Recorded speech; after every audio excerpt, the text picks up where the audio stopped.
problema é que diz o seguinte: proteção contra a despedida arbitrária sem justa causa, nos termos de uma lei complementar, que vai regular como se dará essa proteção. Essa lei complementar ainda não veio.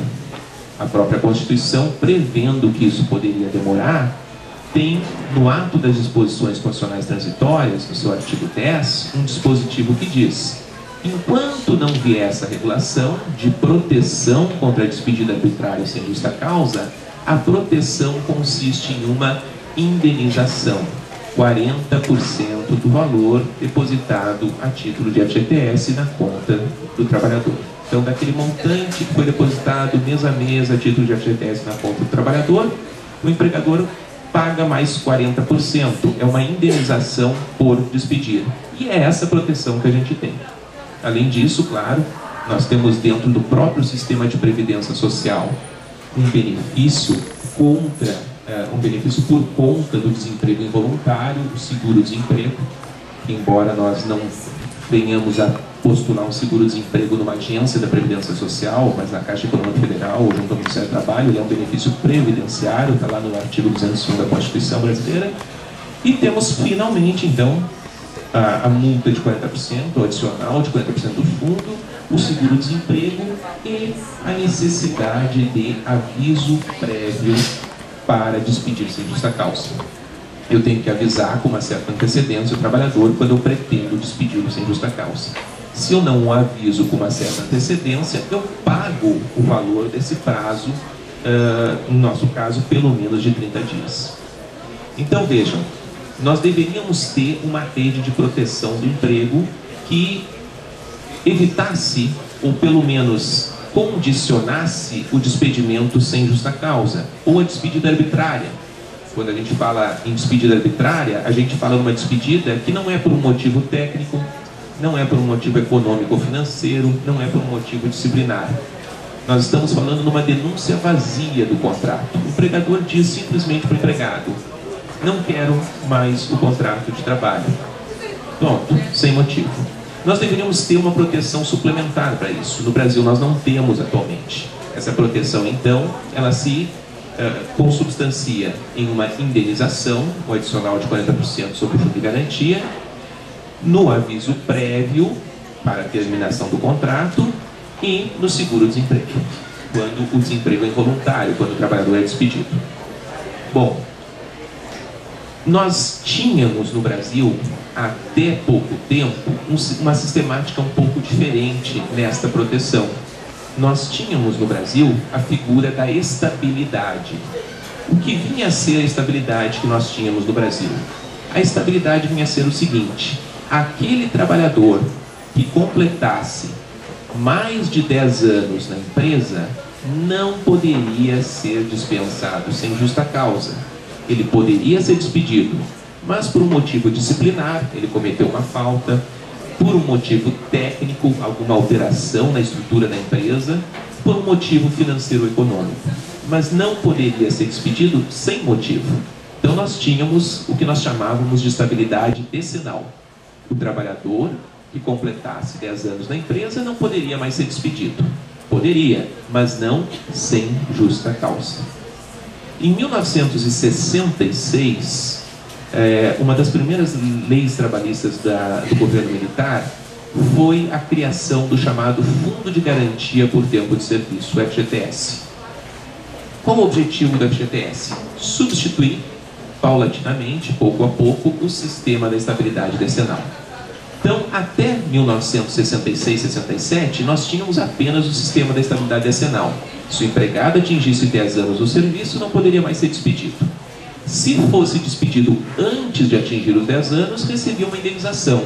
Recebia 1 mês de salário para cada ano que tivesse trabalhado. Trabalhou 4 anos na empresa, 4 meses de salário por ser despedido. Bom, a partir de 66, 67, com o fundo de garantia, a sistemática muda.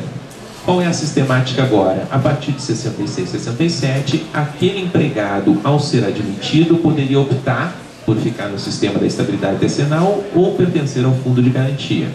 Quem pertencesse ao fundo de garantia receberia mês a mês um depósito de uma certa importância numa conta, uma espécie de poupança forçada, uma conta vinculada, que não poderia ser movimentada.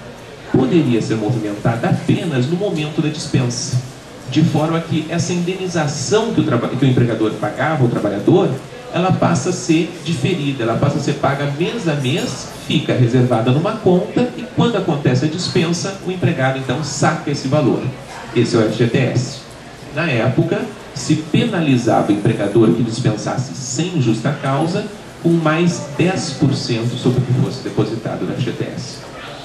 Com a Constituição de 88, não tem mais opção. O empregado, ao ingressar no contrato de trabalho, ele não pode mais optar pelo sistema de estabilidade decenal ou pelo FGTS. A partir de 88 se planifica o FGTS. Todos nós, ao celebrarmos o contrato de trabalho, estamos sujeitos ao regime do FGTS. De forma que nós não temos mais estabilidade no emprego. O que nós temos é, na hipótese da dispensa sem justa causa, na hipótese da dispensa arbitrária, essa indenização de 40% do fundo. Bom, em alguns casos se reconhece, todavia, uma fragilidade maior do trabalhador. Em virtude de uma determinada situação, se reconhece uma fragilidade extraordinária, uma fragilidade que vai além da fragilidade que normalmente se reconhece ao trabalhador. Ou seja, em alguns casos, se verifica que o trabalhador se presume, mas é uma presunção muito forte, absoluta, que o trabalhador está mais vulnerável do que normalmente estaria.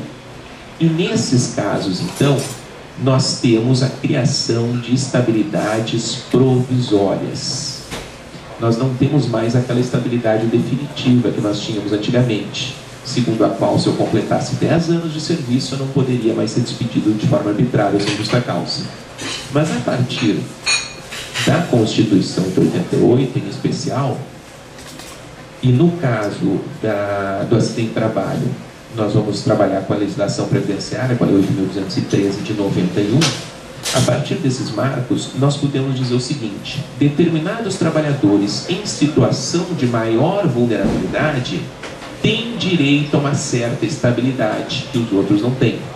É uma estabilidade provisória, porque não é definitiva. Ele não tem aquela estabilidade para o restante da vida profissional dele. Ele tem aquela estabilidade por um prazo determinado.